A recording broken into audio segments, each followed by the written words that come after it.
Okay, good afternoon, everyone.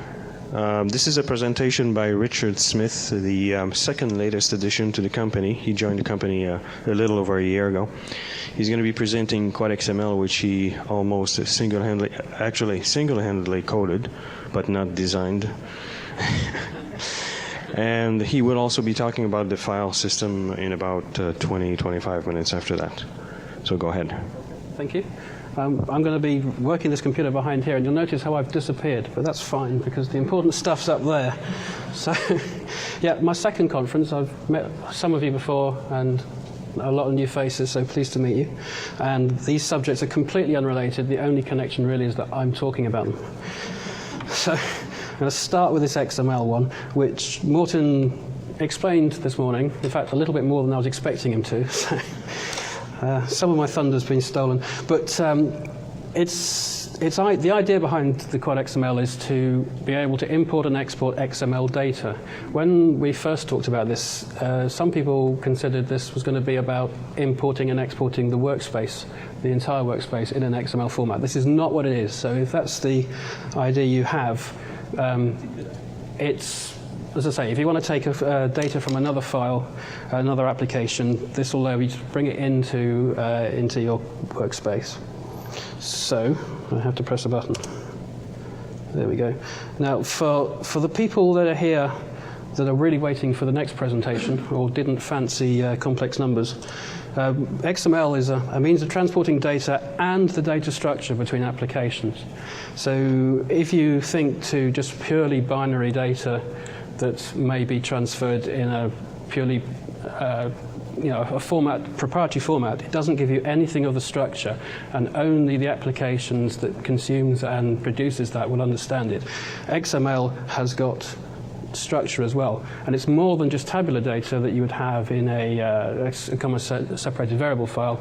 It's got full hierarchy. It's a tree, essentially. But it's also a character stream, so you can edit it, you can look at it in a text file, which is great, but it's not good for processing in XML, in APL. There you want a nice APL matrix. So what we've got and what we've seen is a tool that will convert to an APL matrix and from an APL matrix back into XML. It was designed originally from Mark E. John's implementation. He wrote something in APL. We took that design and modified it slightly, and we worked with micro APL. So the both of us, micro APL and Dyalog APL, have got the exact same implementation in them. And you should then find that you can swap your stuff between them quite easily. So that is not XML, that is HTML. But I thought I'd put that up there because I guess that if you haven't seen XML before, you might be familiar with that. That, although it's HTML, is actually also legitimate legal XML. That's a text stream. I've shown that formatted and indented. It could be a continuous stream of characters. But if we present it like that, it's easy to see the transformation of that to an APL array, a matrix. Instead of showing the indentation for the nesting, let's put a level number. So you'll see that on the outer level there's the HTML, which encompasses everything. So that's at level 0. That contains the head and the body. They're both at level 1, and so on. And by putting the level number, we can get rid of the end tags. We don't need the /HTML at the end because when you change level number, when you get the same level number, you implicitly end the previous scope. So we can get rid of them.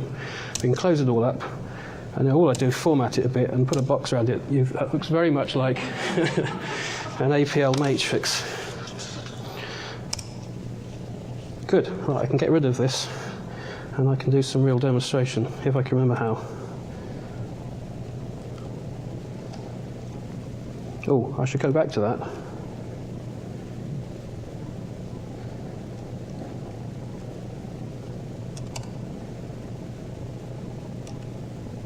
You need to keep a mental picture of that, because the first demonstration basically used it. So, where are we? XML.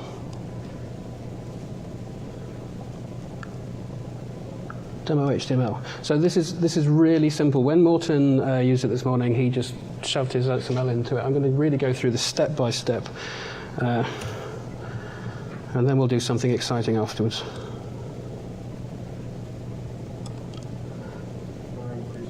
Yep, I'm going to do that. I have found I've got to switch this up to 23 points to have any chance of being able to see it. But the problem then is that most of the text is impossible because it needs scrolling around, but we'll do the best we can. Okay, so this is really just going to produce that XML, that HTML that you saw just now. So Matt is going to have, at the moment it's got a single column, a single row. It's got level 0 HTML, no text. If we display that out, we get that. If we turn that into XML, you can see that it's put the beginning and the end tags. There's nothing in between them. If we put something nested within it, level 1, when we display that out, we get a table. It's got two rows, and then when we put that out, we get the nesting. And so on. We can go through the whole demo that you saw, getting more and more, until we get the entire piece of HTML that you saw just now.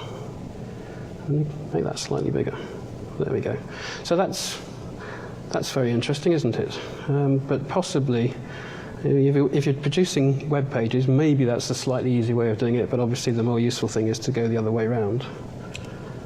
So here I'm going to turn the matrix into XML and put it straight back into XML. And here you see what I've got is slightly different because, as Morten said this morning, it's actually a 5-column matrix, but the 4th and the 5th are optional when you're creating it. So the 4th column is all for attributes, which I carefully didn't have in any of that code before. And the 5th column is a code which tells you what the tag or the entry, whatever you've got there is. And it may be useful to you if you are processing this data to know something about it. So the first one is level 0. It's the outer HTML tag. It's got a code 3. Now I happen to know from looking that up that code 3 means that it is a tag, HTML. It hasn't got any data of its own, but it does have other tags as children. There's a level 1 for a head, and there's another level 1 for the body. So those what codes tell me that. Other codes in there, if we move along, it's too small. Level 2 here has got a tag title, and there's some data associated with that tag, so it's got code 5. It's a tag, it's got data as a child, and it's got no data children. Those are based on some binary numbers 1, 2, so on, and they're just additive. Each facet that this thing has got gets added up to give a value. So that's just to enable you to process it. And as I say, I avoided showing you the attribute data, but if I just quickly set one of those in the matrix and display it again, you'll see somewhere I went past it. There it is. So that's now set, and when I regenerate the XML from that,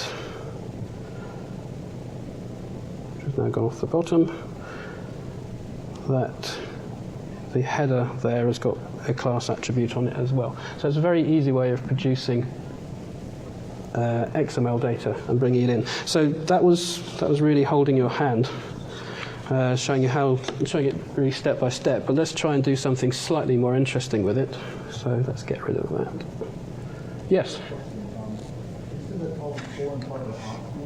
They are when you pass it to create XML. You don't have to provide them. If all of those fields would be empty, you could just leave them off. But whenever you create that matrix, they're always present. Yeah, and when you create XML, the contents of the 5th one, which are really there as just as an aid for you to process the matrix, it has to be numeric, but there's no other requirement. It doesn't validate it, it just ignores it. It's just so that you can do that reciprocal action to turn back. Okay, so let's come out of that, because that was a bit trivial. And what I'm going to do here, before I even do that, I have here a Word document, which I shall open. And as you can see, it doesn't really have very much in it, apart from a title and some text. And I'm going to use that as the basis for creating a Word document from APL by reading that in, because Microsoft use XML to store these files these days, modify it, write it back, and we'll have a different Word document.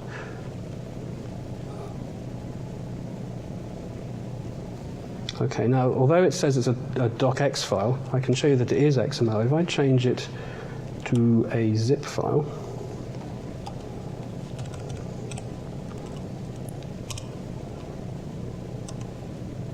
I can now open it, and it's full of folders and files. And in that folder, Word, there's one called document.xml. And if I open that, there's some XML, and you can see in there, there's the APL title, and down there's the APL text. Now, for the purpose of this demonstration, I'm simply going to change those, write it all back again, and have an APL report. So let's go back, put that back to a .x.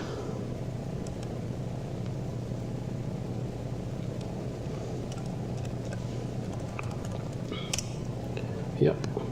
And I have to point out very carefully there's no file here, because when I finish I will create a new document there called APL report or something. So let's start that one up. Where are we? Demo Word. Now, if I was Morton, I would be showing you some clever tricks along the way about how to do that unzip, but I'm not. So I've hidden a quad sh to unzip in a function because it's too ugly to look at.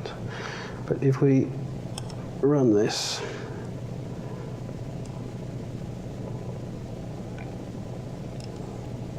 I'll move it all around again. It's going to produce a lot of stuff on the screen just to show you what's going on, and I'm afraid I did it at a higher resolution, so it's difficult to see it all now. So let's get rid of that. There we go. So the source file that we're going to modify is that confdemo.docx. The destination file which we're going to create, which doesn't yet exist, is that APL report.docx. And I've got a work directory just where I'm going to unzip into, because it's going to not read the zip file directly. And there's my unzip tool. And that really does just do a quad sh on unzip. So within that zip file there was /word/document.xml. That is the XML that we want to modify. And I'll just read it as a native file, read in the XML from it. Now, I said we're going to modify all this. Microsoft do document the format of this file, so it's perfectly legitimate to be playing with it in this way, and you can do all sorts of clever things. And if you Google for that phrase, you will find all their documentation on the format of Word files. And you can also do the same technique for other Office tools. But of course, many, many things use XML, so this was just a thing that I thought might be worth showing. So if I look at this XML, it's rather odd. There is this thing here, I don't know if you can see the mouse down there, which is not really something we're interested in. It's just saying the version of XML that we're in use. This is a kind of markup thing which we need to put back in the file when we finished. So we're going to have to make sure that we preserve that in the APL matrix while we're manipulating it. And for some reason, it's all on one big horrible line, like so. So I can't really read that at all. The reason it's all on one line is actually because in there the data spaces are significant. If I was to put that back all nicely formatted, the text would look horrible because there'd be spaces where there shouldn't be. So one thing we can do is Quad XML by default likes to think that spaces are not significant. So if I turn that into an APL matrix and then turn it back into XML, nope, run that on that one, I see it all nicely formatted. So there's a kind of little pretty printer there for your XML. And as you can see, there's the title. and down there is the text. Now, because this is the white space is relevant, and the markup, that processing instruction with the version number are relevant, I'm giving some options to Quad XML to say preserve the white space, preserve all the markup.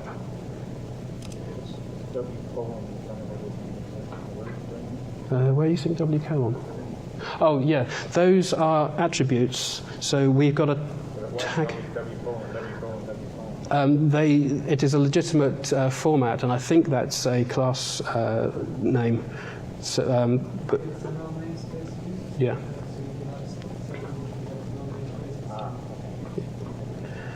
If I show you that one as well, whoa, didn't mean to do that. So that's the tag name, and then they've got, which, as you say, with the colons, they've got the namespaces, and then there's an attribute there with an attribute value, and there's another one there. So I'm going to turn that into our matrix. Oh, I knew I'd do that. There, it's happened now. And display that massive, great big thing. And you can't see it all because the font's so big. But you can see it's preserved that processing instruction. Because it's a processing instruction, the value in column 5 should be 32. Let's go and have a look. Yep, there's a clue that you can ignore it. And down here, if I can scroll on this, should have plugged a mouse in. There's the APL title. There's the APL, there's the APL text. If you've ever seen that Latin lipsum phrase, that's where I found it on the internet. There's a site that will generate paragraphs of certain numbers of sentences and of that Latin phrase. So there we go. I can put some Latin text in instead. So I've got a little sed function which just searches for APL title, turns it into that title instead, and I call it again to turn APL text into this big long Latin phrase, which is my APL report. Now, does that long line have embedded character terms in it, or is the class that you're not really? If I'm only replacing a single paragraph in the Word document with another paragraph, because we've only got a few minutes, I'm not generating new paragraphs, I'm just going to modify an existing one.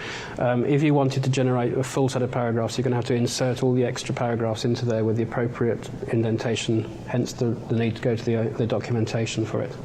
This is kind of like a taster. But anyway, we've got new text in our matrix. There's the paragraph. We put it back to our XML. And there you see it's all one big long line again, how Word wants it to be. But again, we can format that so that we can see it all. There it is. Notice it's formatted that big long text over several lines to fit in with the general formatting. And then we've unzipped this file into a directory. Let's get rid of the one that we read from. Create its replacement by just dumping that XML out to it and zip it all back up again. And that's finished that. This is the point now where we've see that a new file has turned up in this directory. And if I open that one up, I have a Word document with my new text in it, which I just created very easily in XML. Which gives you plenty of option for creating reports, or any XML, any Microsoft Office things, or anything else that uses XML. That's the end of my demo. Do we have any questions? Yes? Towards the end, I thought I heard you say, let me zip it. Does it have to be zipped in order to be read as XML by Word? Word documents, I believe when they first started using XML, they just used a single XML file, but they found that they needed to incorporate binary images and stuff like that into the one document. So they now create, it's not called a zip file, but it is a zip file containing many files, including XML and binary images and so on. It's a Word requirement, not a requirement of Quad XML. No. Quad XML didn't do any of the reading of the file. It just converted the data in the workspace from one format to the other. I unzipped and I read the file separately. Yes? Give a list of the codes for column Yes, in the manuals for the product, all the codes there are documented. Yeah, we noticed that last week. Yeah, there's no online help for Quad XML at the moment. We need to add that in. It's in the release notes as well. Yes, the release notes have got the documentation, and the printed documentation or the full documentation will have it as well, but it's not in the online pop-up help yet. It will be. Yes? So, like Morton said earlier, things like XML schemas and that kind of thing, those aren't heading in that direction. So There is. This is. If there is anything in that direction, this is not it. I can't speak for Mort on that. The business with having Unicode text files for the workspace suggests there's no expectation we're going to do that. I mean, we don't intend to build this into sort of fully validating XML parser because there are tools like that on any platform. In which case, I misunderstood your question. Sorry. could you create a malformed XML and If you try and convert that to the APL matrix, it will tell you that there's something wrong with it. I mean, I can try that if you want. We go back to the demo. Do we have time? We probably don't have time. It spots errors in the XML, and at the moment it gives just a domain error with an explanation in the status window. And when Quad DMX comes along, hopefully that will be more useful. Okay, thank you. Right, oh, it's me again. I can't leave yet. Okay, so the next presentation will be on file system, the new journaling feature of the file system, APL file system, and one of the tools that goes with it. Yeah. Who's presenting now? Same guy. Right. I've got slightly more slides on this one. Okay, so I spoke about component file journaling this time last year, and I was basically saying what we were going to be doing and why we needed to do it. So I'm only going to briefly summarize the requirement as to why we're doing it. My presentation from last year is on the memory stick you got when you came. This is going to be more about what's there, which options you might choose, and then a demonstration of the tool Quad FCheck, which will take a damaged component file. Well, it will take a component file and check whether it is damaged, and then if it is, it will fix it as best it can. So in 12.0 we had journaling which protected a file from APL being killed. If you did a kill -9, if journaling was on your file and you were in the middle of an update when you killed it, the file would be automatically repaired the next time you tied it. With the new journaling, we have got new options for protecting a file if the whole operating system went down and you lost data from disk caches, and we have a tool to repair it. So let me show you briefly what a component file looks like. Conceptually, there it is, load of free space. We always put on a component file a root with global file information at the start, and then we scatter all over it things like index blocks to the components themselves, and then everything that's free space, the bit that's currently light blue, has an index block in it as well, so we link all the parts together. This index block is part of the free space, because when we use this space, that index block will be removed. And the components themselves, the bits I've shown in green, are basically just a dump of the data in your array with a little header on it. Okay, now if I illustrate a Quad OFDROP, oh yes, important. If you're doing an update, then many things happen at once. Many updates happen to the file. So if you were to do a single Quad F function and stop the process halfway through, you could have done you could have an incomplete update with several things outstanding, and the file would be damaged. And if anyone's seen file damaged, that's probably where it's come from. So if I was to doing a journaled Quad OFDROP, instead of immediately just doing the various file updates, the first thing I do is I write a journal to the end of the file. And the journal has got a description of the things that I'm about to do. I then actually do them. See, various things are happening to the file. And when I finished, I remove the journal. And the importance of that is that if that did get interrupted, the journal would have been there still because it was the last thing I take away. And next time you tie the file, the interpreter will automatically it'll spot the journal, it'll finish the process, and the file will be repaired, and it's a fully automatic repair process. Now that is in 12.0. When you're in, when you lose the operating system, the problem is that it may take out the disk caches as well. And if I had written the journal at the end of the file, and it was in cache, and then I started the updates, and they actually got onto the disk, and then the operating system died, the file would not have the journal on it, and so we could not repair it. So what we've done is to solve that problem. So essentially, I mean, the hammer approach is just to flush the caches to the disk every time it's essential in the process that we need to do that. So when we write the journal, we flush the disk to disk so that we don't start writing the rest of it. The problem with that is we need to do that 4 times in an update process, and it's very slow. So we can minimize those number of times by using checksummed components. This means that some of those fsyncs are not needed because we can tell whether or not the actual component is there or not, and we checksum the journal. And we can get rid of 2 of those fsyncs by doing that. So as I say, we would need 4. We can get away with just 2 by using these checksums. And in fact, if we're prepared to accept that the file might not get automatically repaired, but we have a method of automatically repairing it manually started, we can get away with just 1 fdisk.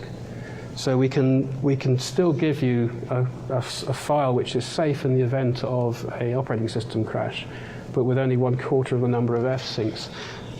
And as this is a performance issue, that might be useful to you. You can choose which level of protection you want versus the performance. The performance.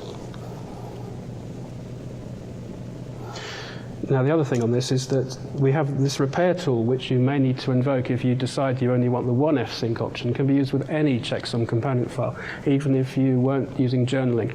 If you have a damaged file and the components are checksummed, it may be that some of the components are damaged beyond repair, but everything that's left will be recovered. The indexes will be rebuilt, and you'll have a file which you can access and get as much data off as you possibly can. So, now this is the one that's complicated. There's too many button presses. We've got a matrix here of the options, the journaling and the checksumming options available to you. So, journaling levels 0 through to 3 are no journaling at all. Level 1 journaling, which is what we introduced in 12.0.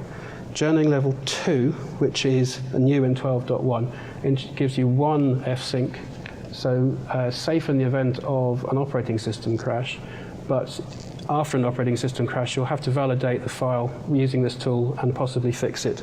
And journaling level 3, which will survive an operating system crash and be automatically repaired when you restart. And then you've also got checksumming options. 0 means no checksumming on components. 1 means checksumming on components. Another difference between these is that checksumming actually changes the structure of the file. The checksum blocks are at the end of each component. Journaling just affects the way that the file is updated. So if you're deciding which options you may want, once you've decided on checksumming, you don't want to go changing those, because every time you switch between them, it has to update the file. Whereas journaling, you can decide no journaling one day and maximum journaling the next. So in 12.1, you could set any of those 6 options. You can't set journaling level 2 and 3 without checksumming because they require the checksumming as part of their operation. So you have 6 possible options to choose from. If you're interested in compatibility with 12.0, then you've only got those 2 to choose from because that's all that 12.0 supported. And anything earlier, you've only got that one. So your choice is quite simple. However, you could choose to have the maximum level of journaling and then go back to compatibility with version 11 simply by taking journaling and checksumming off the file, and it will then be compatible. So assuming that you are only interested in 12.1 and later, which of those would you choose? Well, Should you choose no checksumming? Well, checksumming is not an expensive thing to do, and it gives you the ability to repair files. QuadFcheck can validate non-checksum files. It won't validate it as thoroughly. It'll be comparable to what the AP QFSCK does, if you've ever used that. But it won't be able to repair a file that it finds is damaged. So our recommendation is you should never set that. Always put on checksumming. Now, should you choose no journaling? Well, again, no journaling is journaling is not an expensive operation. So our recommendation is yes, because it protects the file in the case of APL crashing or being killed. So that's eliminated those. It just leaves the choice of journaling level 1, 2, and 3 with checksumming. And now it's not such an easy decision because journaling level 3 has a performance impact. Journaling level 2 has a smaller performance impact, but a performance impact nonetheless. So it depends. And the best advice really is to try journaling level 3. If it has too much of an impact, knock it down a level. You may also decide on a different level at a different time of day. On a batch run, which you could repeat, you may switch it down to level 1. But if you've got users actually keying in data which are being written to the file, that you don't want to have to start that again. You may not be able to start that again. And it's probably not going to be a file-bound operation whilst you wait for somebody to key something in, so you can get away with the delay. And in practice, although if we write tests which are doing just nothing but file updates, you will notice the level of journaling.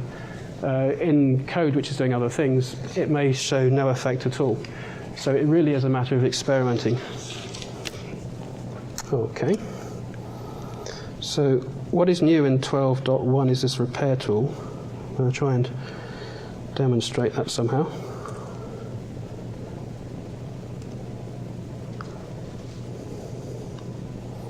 Where are we?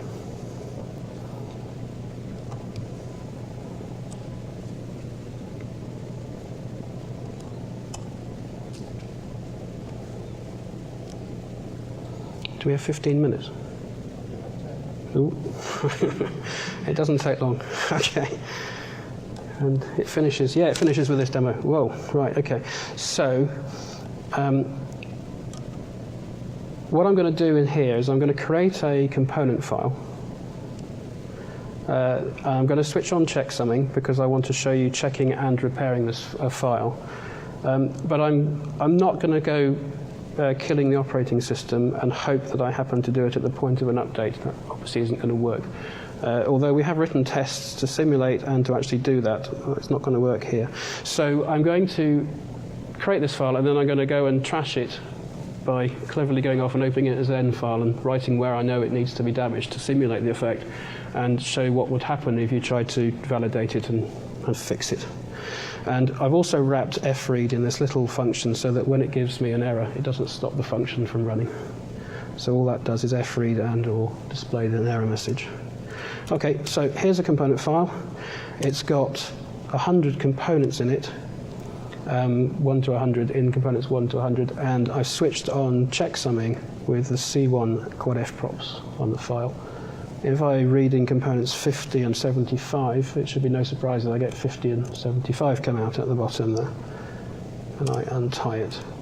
Now, if this had been a journaling level 2 file and the operating system had crashed, damage like I'm just about to do may have happened to it.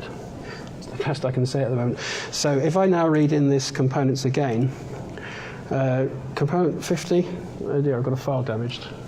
And component 75, I've got the wrong value, which is possibly a worse problem because there's no indication that there's anything up with it. So let's see what fcheck makes of this file. You'll notice I've got this left argument false. This is because fcheck can sometimes tell that there's really no possibility of damage that could have happened because the file was closed cleanly, for example. And I don't want to skip any checks it may do because I've been playing with this manually. So it's going to check this file regardless. And you'll see that these numbers have come out at the bottom. There's some, and it is quite small. Can you see all those okay? The negative numbers mean that there's something up with the metadata in the file. They all have different meanings. The -2 there, for example, means that there's a broken component index. And in fact, what I did was I broke one pointer to a component index, which was in turn pointing to 16 components. And so components 48 through 63 are all inaccessible as a result of that one broken component pointer. And that's why I got the file damage when I tried to read component 50. And the other thing that I did was I just modified the data that was in component 75. But you'll see that it's spotted that 75 is now invalid. It's not got the right value in it, and that's because the checksum failed. So let's ask it now not to just report the problem, but to fix it as well. If I add in repair, it first of all checks it, and then if there's a problem, it will repair it and it will recheck it. And you'll see here, there's no new output. Quad FCheck only reports bad news, so nothing coming out is good. If we read this file again now, we'll see that component 50 is accessible again. It's showing as 50 as it should. And component 75 has gone back to saying 75. So although it had got it corrupted, we've managed to recover its true value. And if we read every single component and check that they've got 1 through 100 as they should, we find they do. Yes? How come we didn't report a component damage on 75 checksum? Because we don't check the checksum when we do a regular read. We only check the checksum when we do a check, and we create the checksum when we do a write. It's a possible thing we should do. Okay. Worthwhile addition. I mean, it's a performance versus functionality thing. It would have a slight. Running in a mode which doesn't require repair when you restart the system. You know that I mean, it would require the kind of sample done here. Somebody actually overwriting. Yes, although what I did there was try and do things which may have happened as a result of the operating system dying and not all writes being committed. Now, yes, that's put something else in it, but that would be because we were still pointing at an old version of a component, for example. Yes, but that would assume you were running the terminal level 2 where you know that you do need to Yes. Yeah. the next check to bring it back up on. Yes. Okay.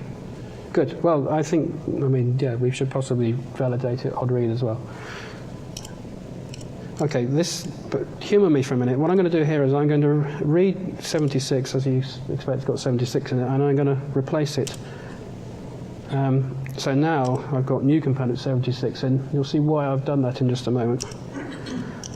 Now this, 5 minutes. Okay, this function will damage the file in a different manner. It's going to damage components 75 and 76, but more seriously than in the last case, we will not be able to recover these components this time.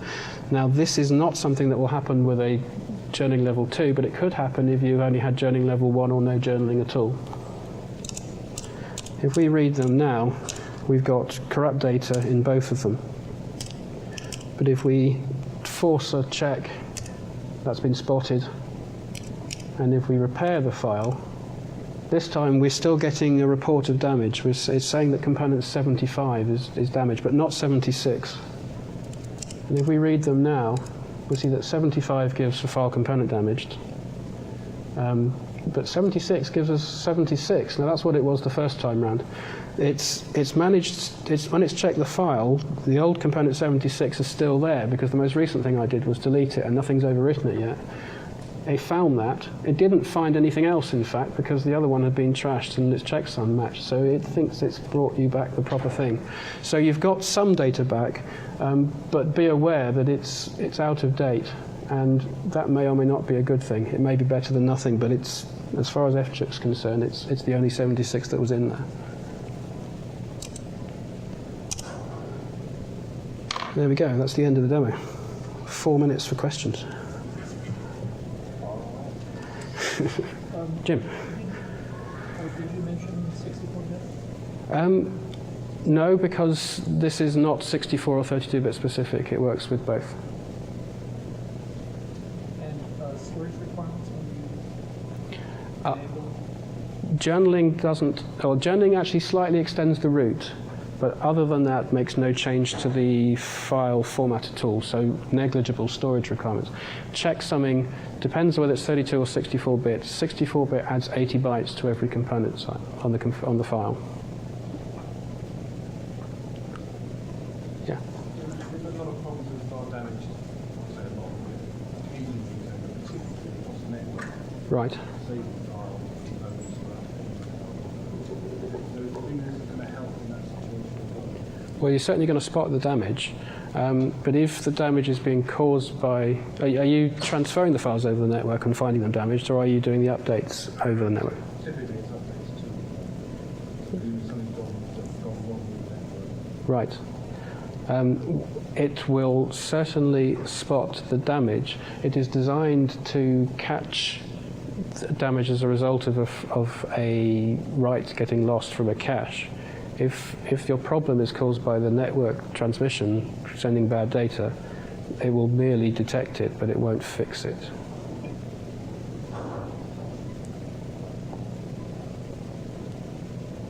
But I'll be surprised if transferring stuff over the network causes it to be corrupted. So there may be another reason. Right. Right. But over a network, it might be more flaky and you're losing sections and blocks, and this should fix you that because of the f-syncs, and the point where we don't do f-syncs, it can tell. Yeah, it should help if you lose the connection to the file and get that file in some of the first and last writes on Yes. And now even if they're out of sync over the network. I suspect it's had them in the network stress Hmm. and delay or timeout or something. But I mean, we have had customers who've had hardware problems where the operating system on the network is writing the data to the file, but it's reporting no errors to make the output. If you have an error like that, that's something you can do. Yeah. It's One of these SAN things is lying to be writing data. yeah. Another worth pointing out with this journaling level 2 and the requirement that you run quad fcheck. If you don't run quad fcheck on your damaged file and you continue to update it, then you may do damage that it can't then fix. So if you have a recovery process that after an operating system crash, you must run quad fcheck on the files then before you start updating them. And similarly, if you've got network errors causing problems, even if you've got journaling level 2 or 3 on, once you make a subsequent update, it may become unrecoverable.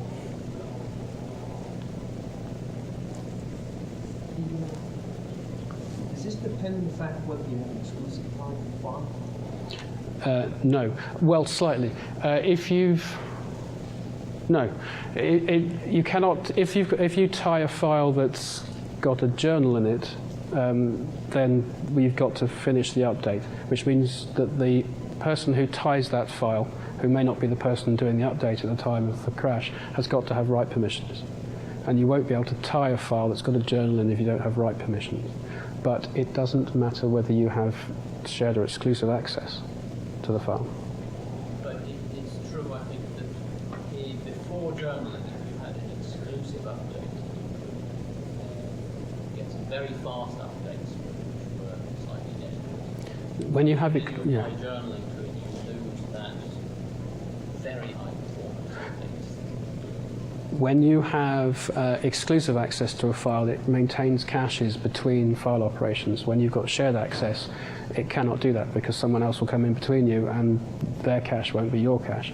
So you don't have this caching between shared operations. And when you've got journaling on, we also flush all the caches between file operations. Otherwise, there would be too much lost if the process was killed. Wouldn't be in the journal. Thank you. Thank you.